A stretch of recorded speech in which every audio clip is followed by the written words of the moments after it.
উৎকট আসন বা তুলা আসন। ডাউন করো, চেয়ারে বসো, ভঙ্গিমায় বসো।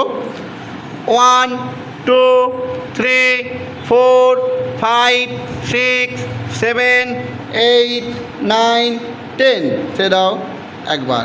ওকে, আবার করব। তোলো, টান টান করো, হাত তোলো। 1 বসো। 1 2 3 4 5 6 7 8 9 10 ছেড়ে দাও। এই আসনটি অভ্যাস করলে পায়ে বাত, পেশি শক্তি, পেশি যন্ত্রণা ভালো হয়। নাও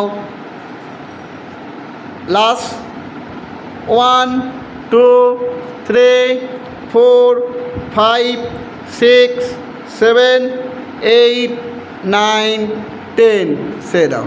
প্রতিটি আসন 3 বার করে বাড়িতে অভ্যাস করবে।